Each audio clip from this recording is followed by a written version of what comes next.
আসসালামু আলাইকুম রহমতুল্লাহি ওয়া বারাকাতুহু। প্রিয় দিনী ভাই ও বোনেরা, আপনারা কেমন আছেন?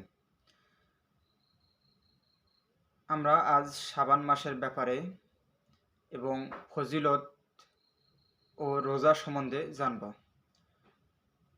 আয়েশা রাদিয়াল্লাহু আনহু তাআলা বর্ণনা করেছেন যে আমি রাসূলুল্লাহ সাল্লাল্লাহু আলাইহি ওয়াসাল্লামকে দেখেছি শাবান মাসে এত বেশি রোজা রাখতেন যে অন্যান্য মাসের তুলনায় অনেক বেশি।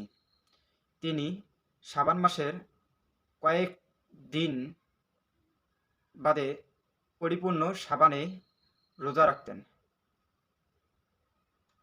রাসূলুল্লাহ সাল্লাল্লাহু আলাইহি ওয়াসাল্লাম এর একটি হাদিস বর্ণনা হয়েছে যে তোমরা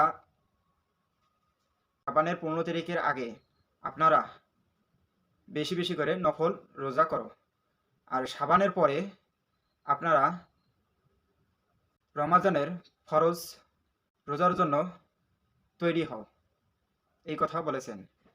এবং 14 তারিখ দিবাগত রাতের ব্যাপারে বলেছেন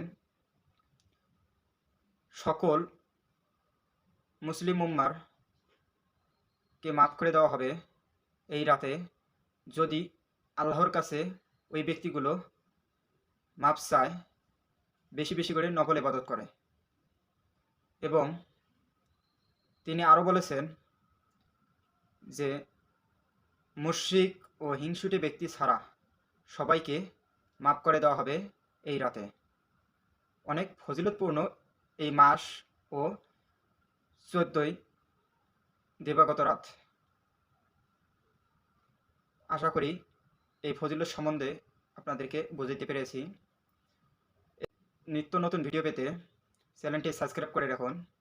আর যদি ভিডিওটা ভালো লাগে লাইক, কমেন্ট এবং শেয়ার করতে ভুলবেন না। ধন্যবাদ। আসসালামু আলাইকুম ওয়া রাহমাতুল্লাহি ওয়া বারাকাতুহু।